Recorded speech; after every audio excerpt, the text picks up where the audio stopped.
A war is being fought over the Sahara Desert, and the United States is involved.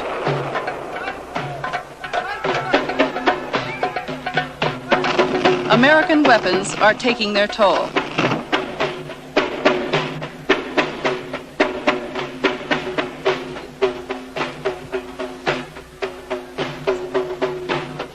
I spent 5 weeks in the war zones. This is the first in-depth American report on what could become a superpower conflict.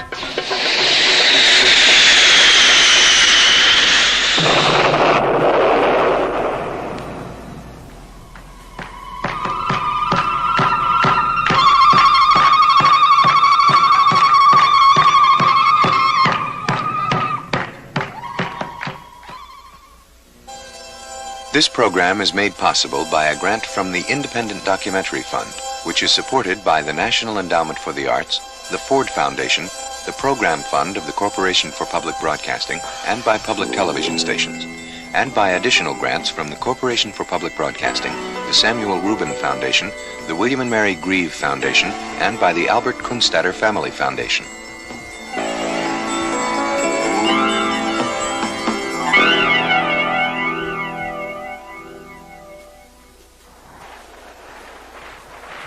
The war is being fought here, in the Western Sahara, in what seems to be a wasteland. But to the people involved in the war, it's a land worth fighting for. The Western Sahara, a desert nation the size of Colorado, is located on the west coast of Africa. It's the site of one of the world's largest deposits of phosphate and could have substantial untapped reserves of petroleum and iron ore. For these and other reasons, neighboring Morocco is occupying the Western Sahara, claiming it as part of Morocco's ancient empire. The Sahrawis, the indigenous people of the Western Sahara, are fighting against Morocco for their independence. Their small, desert guerrilla army is pitted against Morocco's modern, well-equipped armed forces.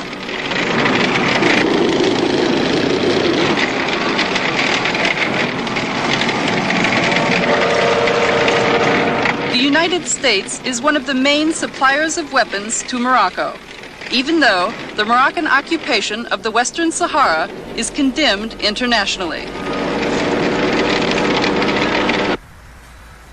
The Reagan administration justifies its support of Morocco by putting top value on our friendship with that country. Morocco, for 2 decades, has been a close and valued friend of the United States. They are a moderate Arab state. They are very helpful in terms of a series of initiatives in Africa. They are a strategically important country bordering on the Atlantic and on the Mediterranean. And they have been consistently supportive of the United States of America. Another African country that's been friendly with the United States of America is Nigeria. Yet, its foreign minister feels the United States has chosen to support the wrong side. For the United States, champion of justice, freedom, and rights of people to be on the side of the oppressor, as it were, it's a really very sad affair, and one sincerely hopes that the U.S. administrations would consider this matter in this light and pull out as best as they could, because you might say in the short run, U.S. may need to protect its strategic interests and friendships and so on, but in the long run, it's really creating a very bad name and very bad image for itself in Africa as a whole. The real problem that ought to concern us in the Western Sahara is the potential which this conflict has for significant escalation, and the extent to which, if it should spill over into Morocco and Algeria, it could create a situation in which our own country and possibly the Soviet Union could be dragged in as well.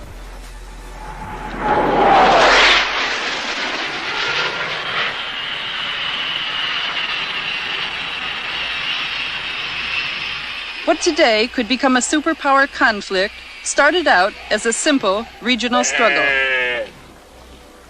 The Western Sahara had been a colony of Spain since the end of the 19th century. But like the other people of Africa, the Sahrawis wanted to be free. So in 1973, the people of the Sahara began a war of independence against the Spanish colonialists. Their liberation movement was called the Polisario Front. After 2 years of battle with the Polisario, the Spanish decided to pull out. At the time that the Spaniards disengaged, they had an inalienable legal obligation to give the people of that territory, as a territory, the right to make a decision as to what their future government was going to be. That's the way it was done everywhere else. Why not in the Western Sahara? The people of Western Sahara never had that right. Instead of granting the Sahrawi people the right to choose their own government, the Spanish divided the Western Sahara into two and gave it away, the upper 2/3 to Morocco and the bottom third to Mauritania.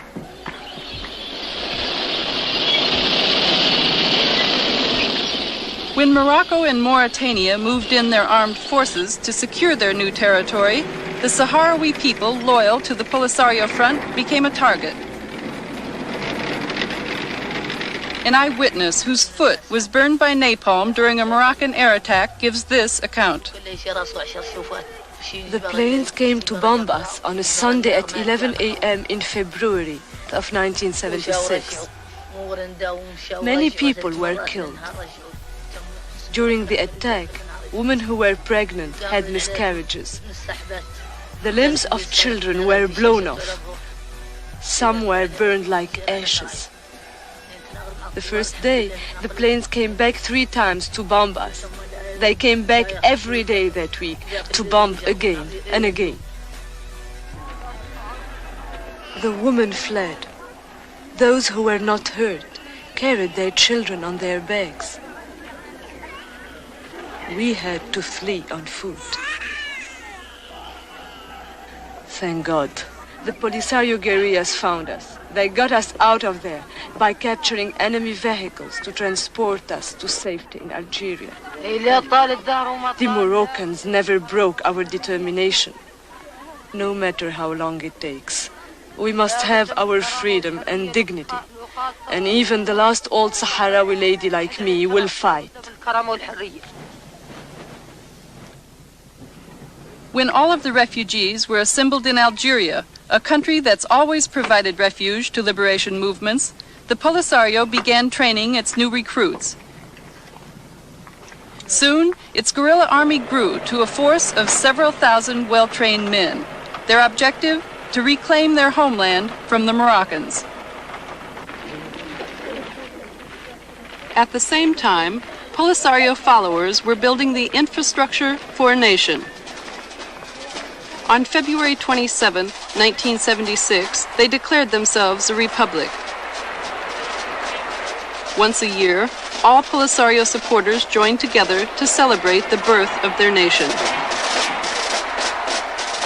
Today, their government in exile is recognized by 46 nations, but not by the United States.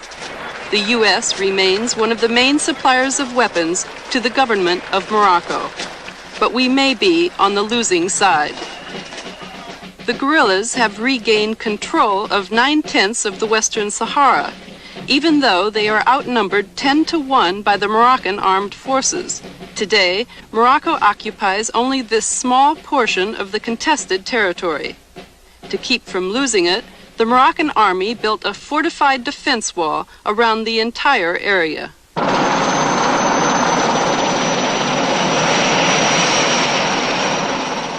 I was airlifted to Morocco's front lines by Army helicopter.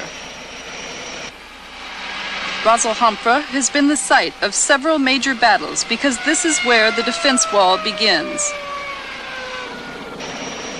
Being the first American journalist to report on this war, I received the full cooperation of the Moroccan government. During a 10-day tour of the war zones, I would visit nearly every major Moroccan military base and outpost in southern Morocco and the Western Sahara. Heavily armed Moroccan soldiers provided protection for me the entire time I was there.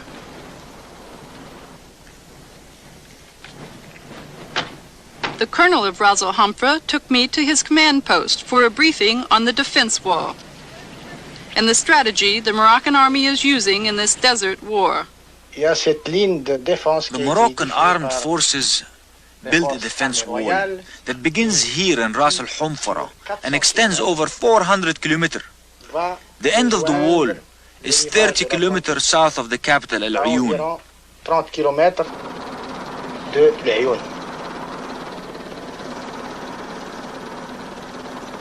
It's impossible for the enemy to penetrate the defense wall.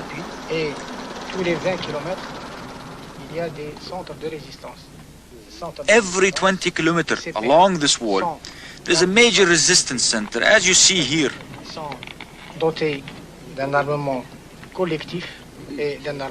The soldiers have collective as well as individual weapons.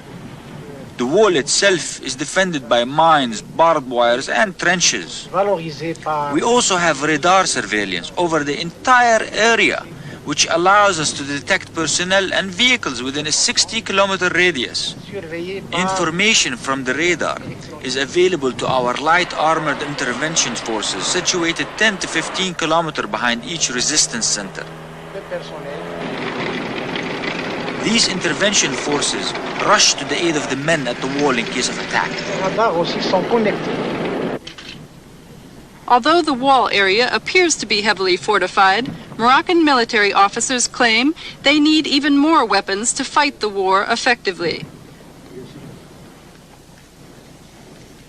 The colonel at Zag, one of the most important military bases in southern Morocco, gave me his views.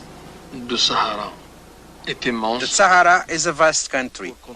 To control all of it, you need an army the size of the Chinese army.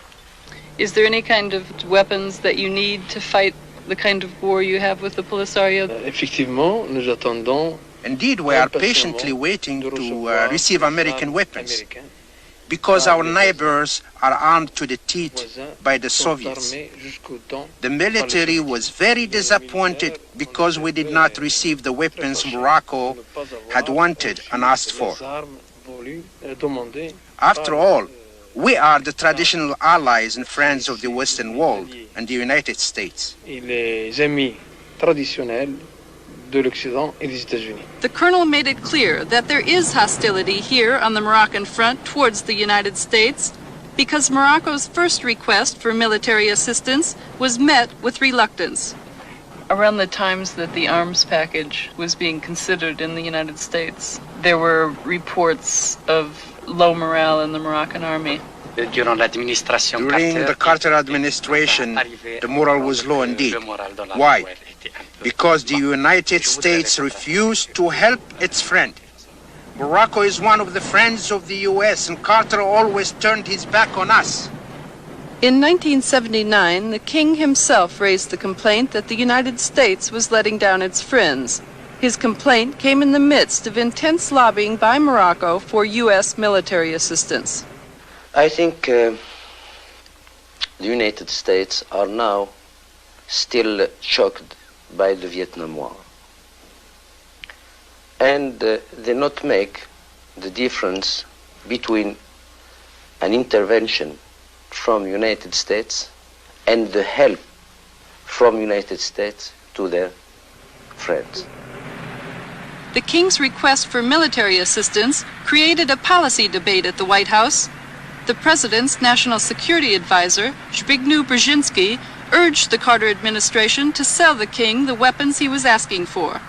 Morocco is a moderate Arab state that by and large has been quite decent in respect to the Arab-Israeli dispute and has exercised a moderating influence on other Arab attitudes. It certainly, I believe, is in our interest for the Arab world to become more moderate, more accommodating.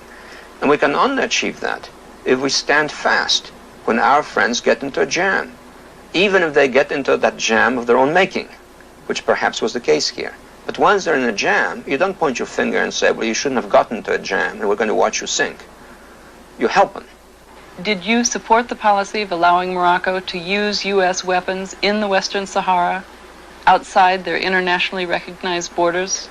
I was deeply supportive of the human rights policy of non-proliferation and so forth, But I did not feel that in the circumstances of the real world in which we found ourselves, we could simply afford to let our friends down when they are confronting genuine security problems. This doesn't mean that I felt that Morocco was right in every respect in its policy towards the so-called Polisario. But I did feel that, on balance, we had to stand by Morocco, we had to be helpful, and we had to be helpful in a tangible and meaningful way. On January 24th, 1980, the policy debate ended in a victory for King Hassan II. President Carter approved the sale of a large package of counterinsurgency weapons for use in the war in the Western Sahara. Critics of the decision charged that United States weapons would escalate the conflict. But according to the president's Moroccan ambassador, the aim of the weapons was to bring King Hassan to the negotiating table. The presidential policy was based upon the conviction that negotiations were the best avenue to peace and stability in Northwest Africa, and that the best way to ensure negotiations and to ensure that the king would come to the bargaining table was to strengthen his hand. What really counted was the fact that the United States was willing to support the policy of strengthening him so that he could negotiate. He felt a great deal more reassurance to have the United States understanding of his position. The arms sales to Morocco included 20 F-5 fighters. Total cost, $170 million. 6 OV-10 Broncos, described as one of the deadliest and most versatile light strike counterinsurgency aircraft in the world, were also included. Total cost of the arms package, over $232 million, which Morocco couldn't afford, so the king of Saudi Arabia, monarch of another moderate Arab state, picked up the tab. Today in Morocco, the war machine is gobbling up nearly $3 million a day. Morocco spends more per capita on military expenditures than it does on education or health care. Many have blamed the war for Morocco's inflation rate and rising food costs. Morocco is in severe economic difficulty. There were major riots last June that led to hundreds of people being killed, thousands of political prisoners being taken. It is a very unstable economy and a very unstable society. And it is the war in the Western Sahara that is just draining the resources that are needed by that country to get on to the tasks of economic development at home. 40% of the Moroccan budget has been committed to defense. And over $1 billion last year went into just the Western Saharan conflict. So I think that we would be doing our friend a favor by putting maximum pressure on King Hassan and on the Moroccan government to press for a negotiated settlement of this conflict and to avoid further military escalation.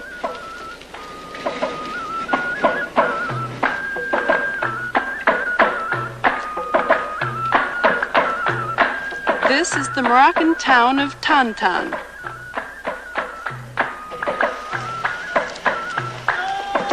Like many other Moroccan towns, Tantan has not entirely joined the industrialized age. The standard of living here, typical of life throughout much of Morocco. According to a World Bank report, 1 out of every 3 Moroccans is living below the poverty level of $200 per year.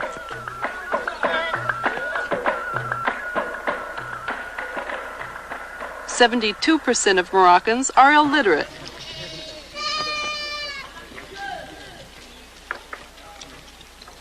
One out of every 7 Moroccan children die before they are 1 year old.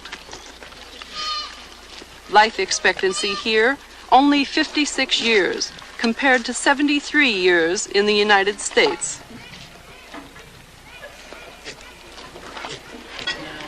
In light of these facts, why then does Morocco continue to divert its resources both human and financial, into a war that's being fought over a chunk of desert.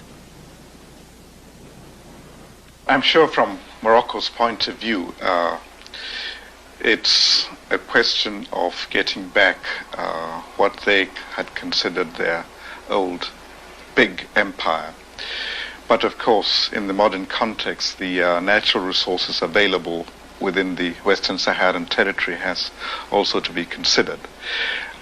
Phosphate is an immediate one, and if Morocco were to have the phosphate deposits along with what it has, it probably will have the largest deposits of any in the whole world.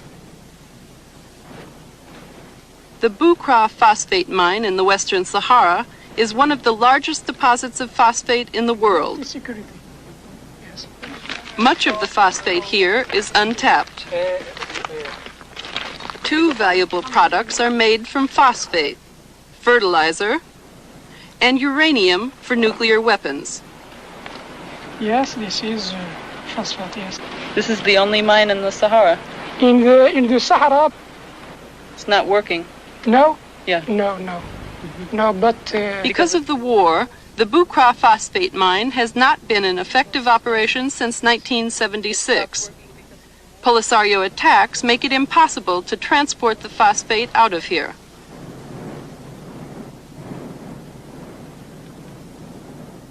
The phosphate used to be shipped via this conveyor belt, the longest in the world. It stretches 66 miles, all the way to the Atlantic Ocean. Because the conveyor belt has been inactive for so long, drifting desert sands have covered it completely in some places. Here in the desert, the primary concern to Morocco is Polisario attacks. But in the occupied cities of the Western Sahara, Morocco has a different concern: the allegiance of the Sahrawis living here.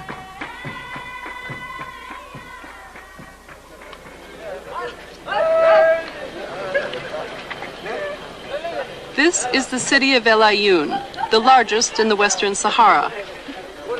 In an effort to win the loyalty of the Sahrawis living here, the Moroccan government has pumped millions of dollars into the city and surrounding provinces. A Moroccan official describes one way in which that money was spent. The Spanish left the Sahrawis here living in bad conditions, in shacks like these on the right.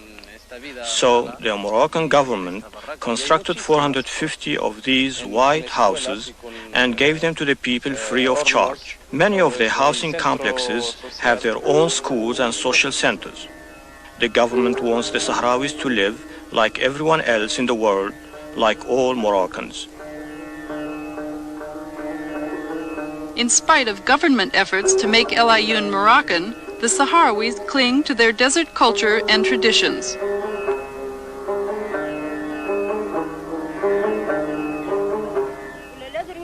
To find out the attitudes of Sahrawis in El Ayoun, I conducted random street interviews.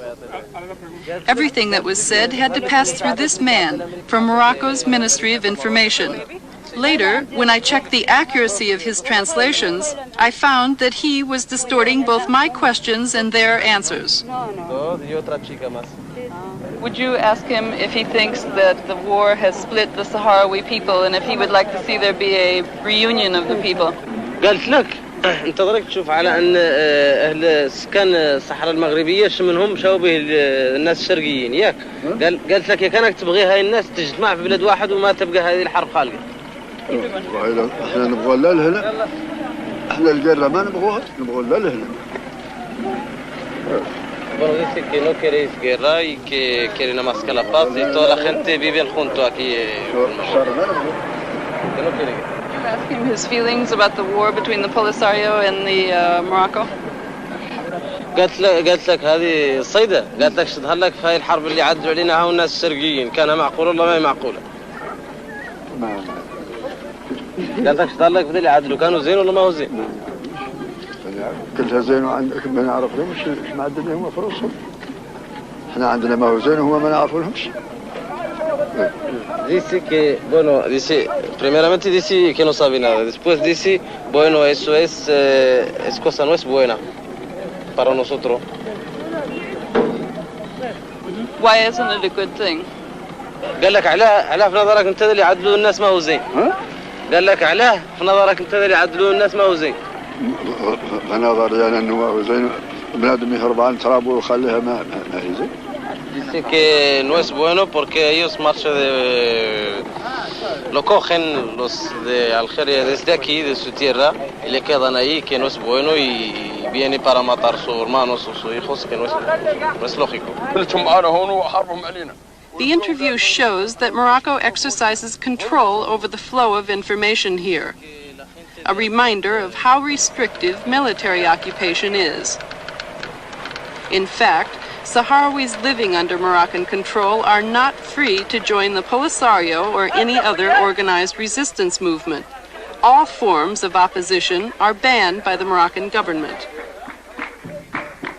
The main opposition group, the Polisario Front, is headquartered here in Tindouf, Algeria, 400 miles from El Ayoun.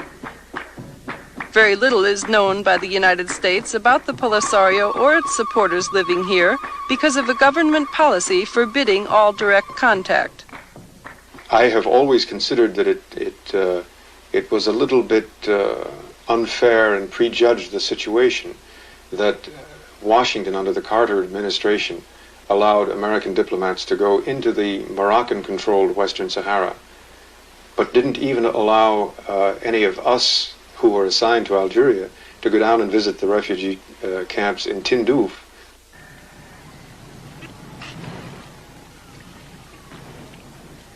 These are the Polisario camps. The part of Algeria where the Polisario supporters live is known as no man's land, a difficult place even for Sahrawis who are accustomed to desert life. I am one of the few Americans to visit or film here.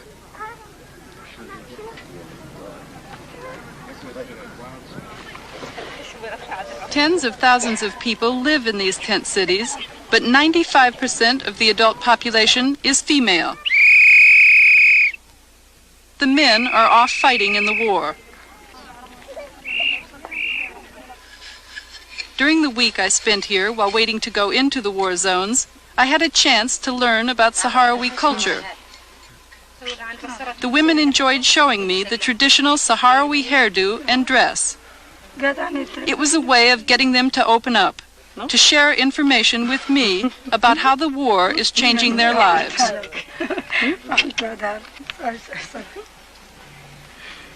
المجتمع التقليدي بالنسبة لنا كانت المرأة فيه. In traditional society, women had a limited but not unimportant role. Women stood side by side with their men and participated with them in all sorts of things. We even tended the herds. We have always been active and important.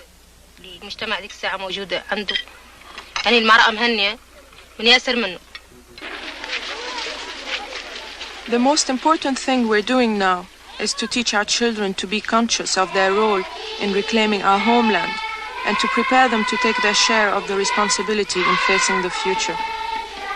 They are our future. Men have their role in this struggle, but so do we.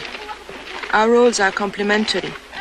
The man is out in the battlefield facing the enemy, while we women are here in the camps, taking charge of the rear bases. In case of an attack by the Moroccans, the women are responsible for defending themselves and the children, so each woman receives 1 year of basic military training.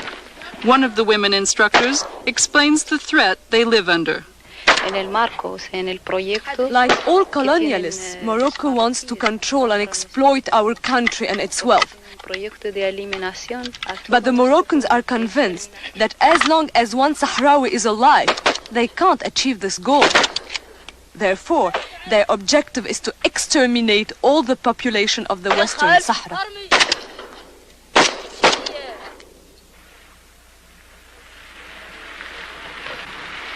As we traveled between camps, I saw that even the old have a role in this new society. They man the outposts between camps and monitor traffic.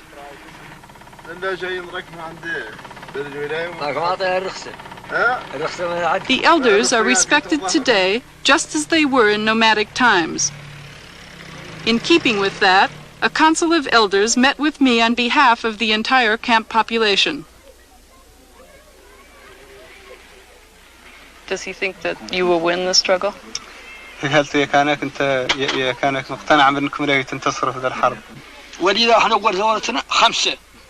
Yes, I'm sure we will win.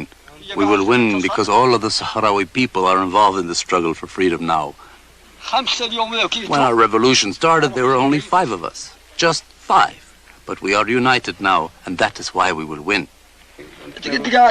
Tell her to tell the press of the world that when we send our sons to the battlefield, it's part of our tradition for their mothers and fathers to tell them, don't come back. Die fighting for your country and for your freedom. We aren't afraid of death. A man who's afraid to fight has no reason to come back. Come back for what?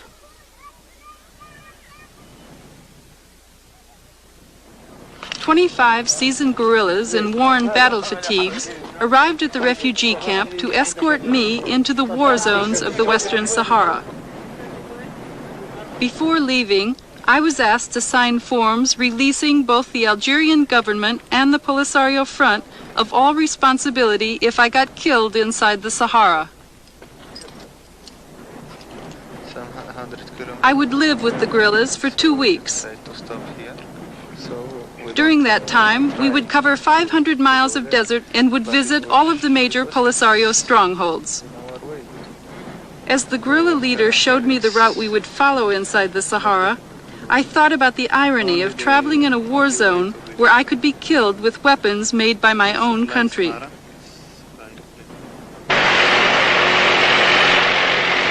Our caravan of 5 Land Rovers sped toward the war zones at neck-breaking speeds.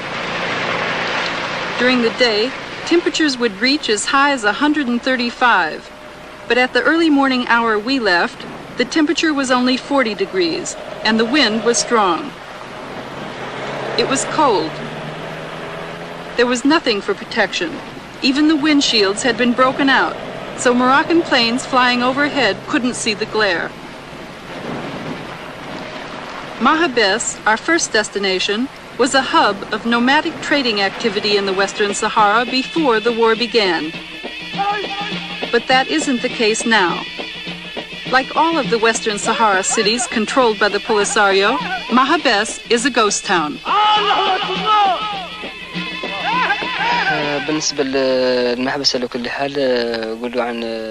Before the Moroccan occupation, there were 7,000 Sahrawis living in the city of Mahabes and in the surrounding area. But the objective of the Moroccan army was not only to occupy the Western Sahara, it was also to annihilate the population.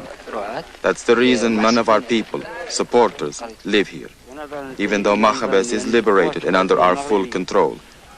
If anyone lived here, they'd be bombed by the Moroccan Air Force as they were before. That's why our people stay in the camps in Algeria where they are safe. I saw nothing but rubble and reminders of the fierce fighting that took place here when the Polisario won control in 1979. In the operation of Mahabes, we captured 69 prisoners, 80 trucks and more than 400 tons of different caliber ammunition.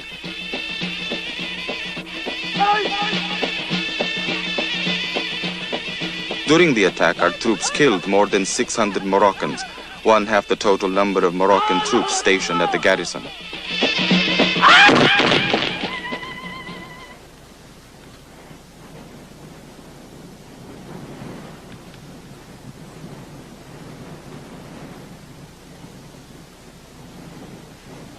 Estas plantas son de nuestras tierras y son bonitas.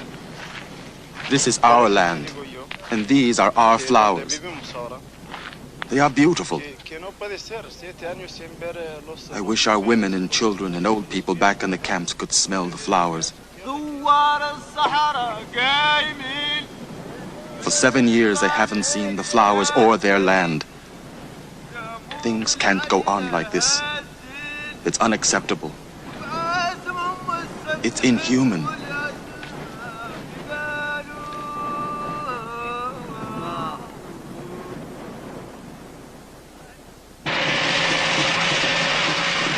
On the next leg of our journey, we crossed the border into Morocco itself, where the guerrillas occupy a former Moroccan military base. I wondered how safe it is to be on Moroccan soil with nothing for protection except 25 guerrillas armed with automatic Kalashnikov Soviet rifles. From what I observed, the guerrillas weren't concerned at all. In fact, when we came across an abandoned Moroccan tank, they stopped to strip it down.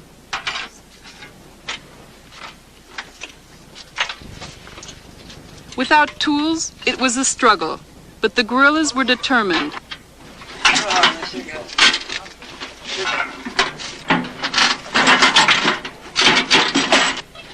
They have to be. This is how they survive. By utilizing everything the Moroccans leave behind.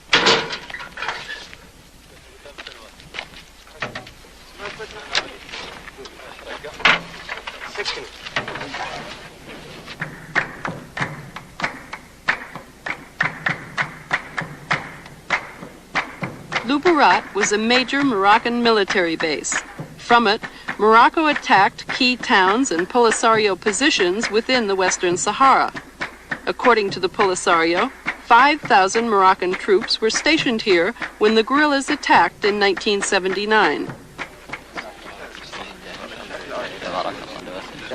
Some of the guerrillas who participated in the Battle of Luberat met us at the garrison and explained how they defeated the Moroccan army.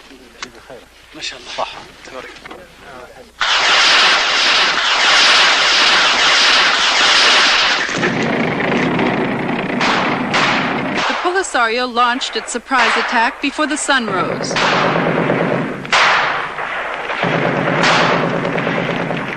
From every direction, the guerrillas advanced dangerously close on foot and by Land Rover.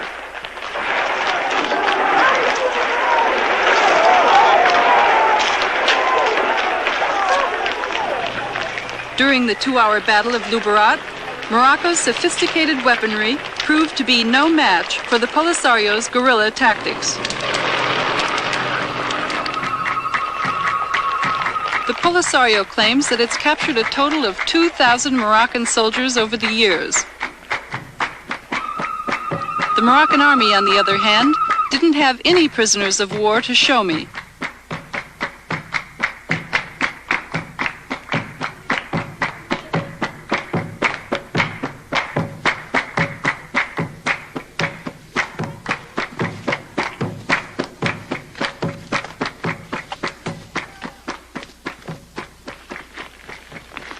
At an undisclosed site in the desert, the Polisario allowed me to meet with hundreds of Moroccan soldiers they're holding as prisoners.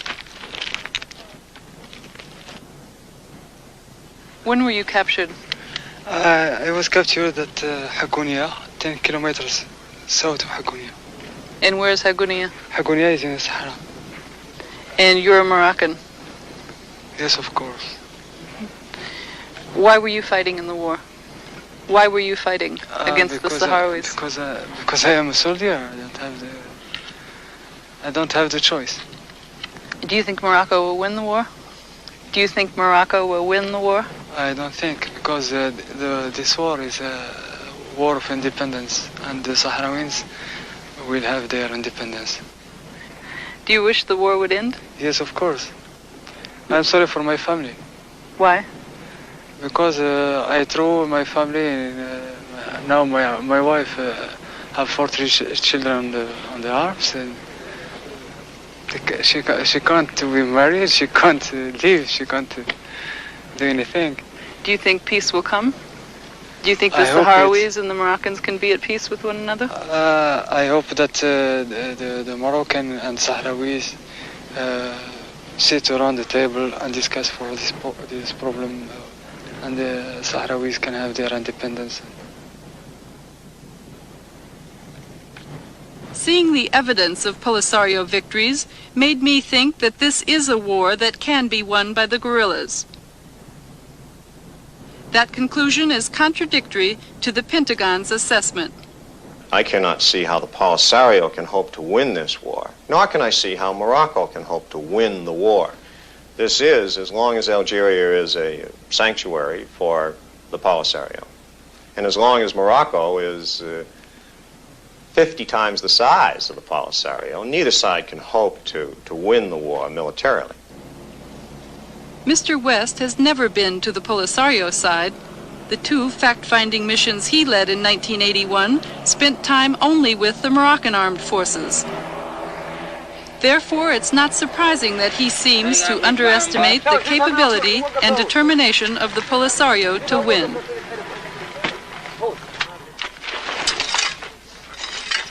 The desert is one of the most inhospitable battlefields in the world, but the guerrillas have turned even that to their advantage by learning how to make camp anywhere.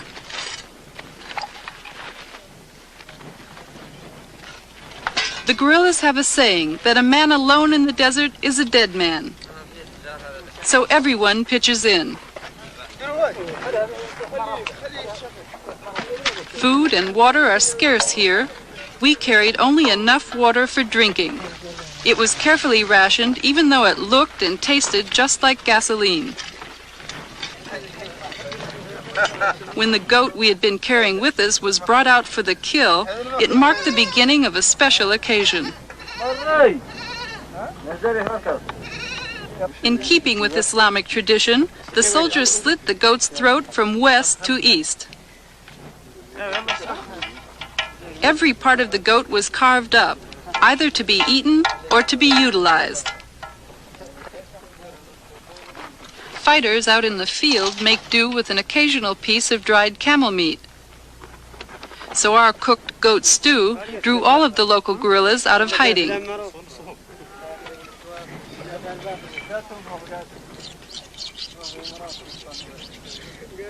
This one is the regional commander, a respected veteran, 62 years old.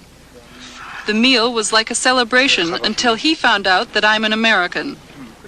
The U.S. government had just delivered some OV-10 reconnaissance planes to the Moroccans, so the commander took out his anger on me. You may be able to swallow our food, but I know you can't digest it. We know what the Americans are giving to Morocco. The United States should be supporting us. You fought your own revolution, just as we are doing now. The old fighter embarrassed the younger guerrillas. He was exposing too much of his real feelings and theirs too. They were hesitant to translate his words. My sons, tell her exactly what I am saying. She must know the truth. Somos americanos. Do you like the Americans since they give weapons to Morocco? Tell her I said America is a great power. We were looking only to establish brotherly relations and mutual respect with the United States, if it was possible. But since they support Morocco against us, we don't like them. We hate the Americans. Tell her this exactly as I have said it.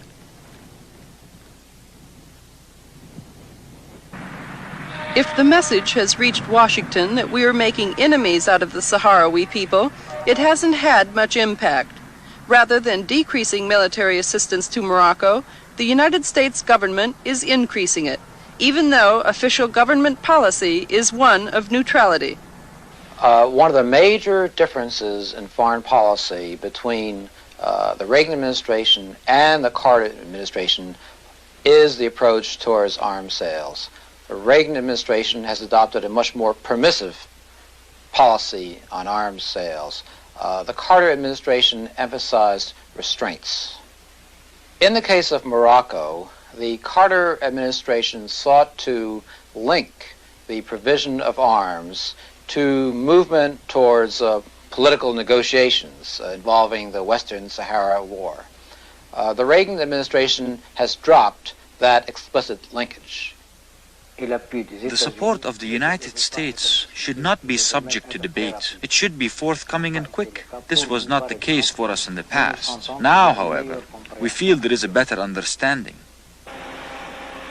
108 M60 tanks had been requested by Morocco during the Carter administration, but their sale was never approved. Secretary of State Haig, however, in one of his first official acts of office, approved the sale of the M60 tanks to Morocco. In the fall of 1981, the Reagan administration took yet another step by sending U.S. military advisors to Morocco.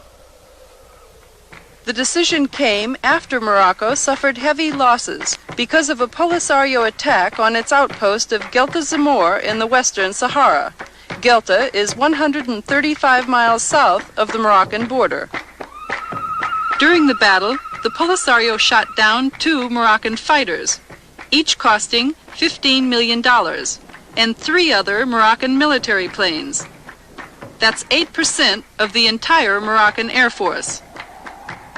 After the battle, the King of Morocco appealed to the United States for more military assistance, on the basis that for the first time, the Polisario had used Soviet surface-to-air missiles known as SAM-6s. The United States came to the aid of Morocco after an investigation by Mr. West of the Pentagon.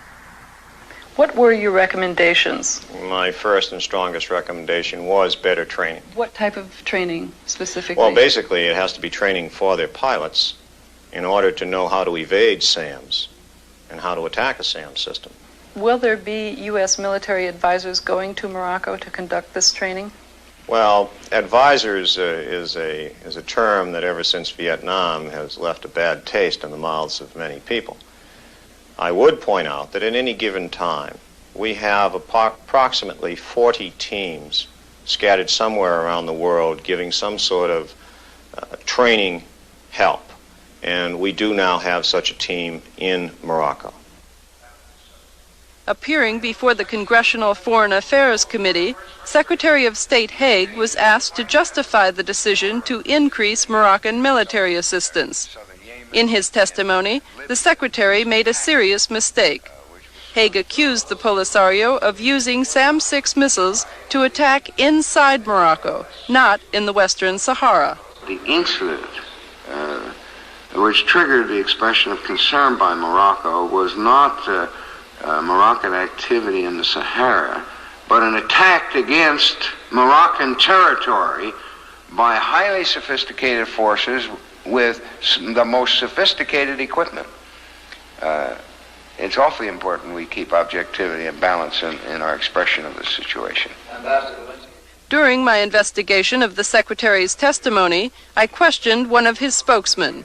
He admitted that Haig had made a serious mistake because the Polisario SAM-6 attack was in the Western Sahara at Guelta Zamor, which the U.S. government does not recognize as Moroccan territory. The State Department claims that Haig made an honest mistake, but when I requested an interview with the Secretary, it was denied, and the congressional hearing record has not been corrected. At the Pentagon, I asked their top expert for justification of the new policy, and he made the same mistake Haig had. We will, in conjunction with some other nations, assist militarily in terms of the sales of military equipment to provide for the legitimate self-defense needs of Morocco, because these SAM-6 attacks have taken place inside Morocco, 70 miles inside Morocco. Where is that? This is at a place called Basied. This happened on November 20th. Mr. West is mistaken on 2 counts. There is no such place as Basied in Morocco, and there has never been a SAM-6 attack inside Morocco. This has been confirmed by the State Department and the Moroccan government. I think in the conduct of our foreign policy, whether that foreign policy is under a Republican or a Democratic administration, we tend to indulge in great exercises in self-deception. We want so desperately for the world to be the way we want it that we end up believing our own propaganda. And that's one of the things I think that has prevented us from taking a realistic view of the war in the Western Sahara. Does the United States government have a realistic view of who is fighting this war and why?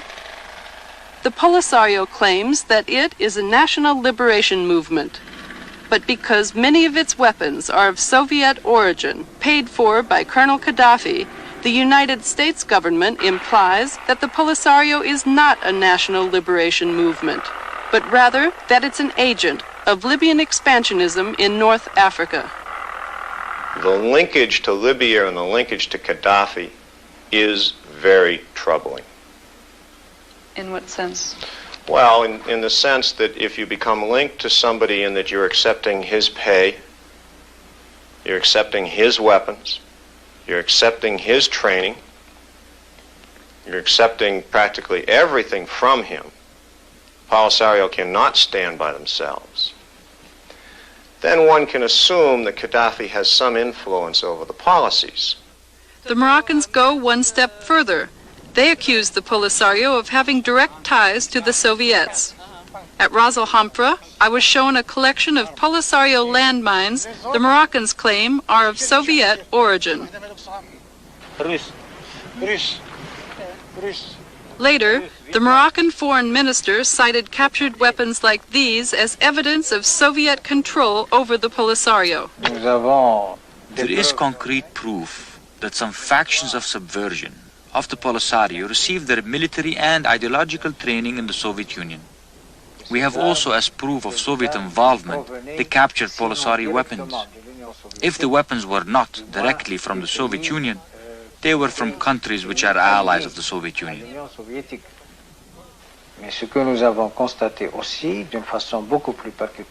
What we have witnessed also, which is more worrisome, is that there is a similarity between what is happening in the Moroccan Sahara today and what has happened in the Horn of Africa and in certain areas of Central and Southern Africa. I can't believe that the Moroccans who are saying that actually believe what they're saying. I think they believe that such statements would be sweet words to the ears of the present US administration. And they will tell a US reporter that in the hope that it will be reported to the right quarters, and they will thus get sympathy for their cause. But I'm absolutely certain there is no Soviet hand in this. This is not saying that the Polisario is not getting Soviet weapons, but they are getting it through straightforward, honest purchase and delivery by Libya, for example. And if it cannot be obtained from the West, why can't it be obtained from the Soviet Union? How will the arms race in the Western Sahara end? Does a continuing war mean even greater involvement of the United States? I would expect that as the Polisario escalates the war, we are going to supply more and more military equipment, and indeed now we're going so far as to offer training in counterinsurgency. What most concerns me is the extent to which we're now beginning to hear some talk from the administration that they are thinking of sending military advisors, presumably to help the Moroccan troops in the Western Sahara. And I think the last thing we want is another Vietnam. We are getting over what was certainly the hangover from Vietnam, which was that we had to keep our distance from all other countries in the world with the exception of Western Europe. I think we are snapping out of that. We have militarized our foreign policy. A retired admiral of the United States Navy is one of those concerned about the recent escalation of arms sales by the United States. President Reagan and his administration are exporting weapons all over the world. This year, we will be selling $15 billion worth of military weapons to countries all over the world. That's more weapons than all the countries in the world sell, including the Soviet Union. We are the world's largest exporter of weapons. One of the fundamental faults in the foreign policy of the Reagan administration, in my view, is the extent to which they seem to feel that the way to solve any problem which exists in the world is to throw arms at it. Weapons may prove to be a poor choice for solving world problems. They haven't ended the war here in the Western Sahara, and our policy of providing weapons for use in places like the Sahara is putting the United States in the position of being criticized for violating important principles of international conduct. To the extent that a superpower supplies arms to a government to help it, a friendly government to help it occupy another country which is, was, or ought to be independent under international law, it is violating both legal and moral precepts. I believe the involvement of the United States is really viewed with some sadness because we all look at the United States as a country where people came to obtain freedom and from the oppression of the old continent in Europe and have obtained it and are the symbol of freedom and justice in the whole of the world. Our government and those of our allies have expressed moral revulsion at the police state tactics of Poland's oppressors. Often the United States does live up to its image as the symbol of freedom and justice in the world. Like in the crusade President Reagan is leading against martial law in Poland.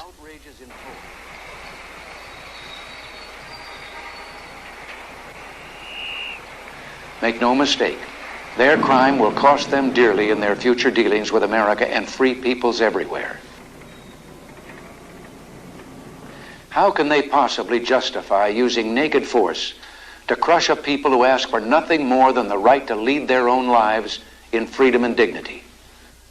In light of statements like this, how can the President possibly justify continued arms sales to Morocco when those weapons are being used in the Western Sahara? After all, the aspirations of the Sahrawi people are no different from the aspirations of the people in Poland. The Sahrawi people are merely struggling for the right to live and be independent. We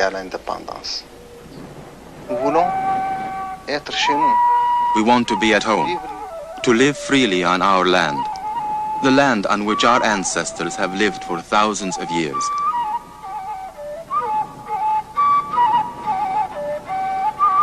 We have nothing against the United States, except that it is supplying weapons to Morocco.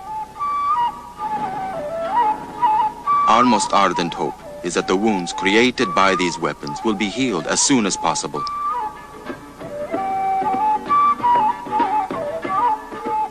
And that the Sahara and America can establish good relations.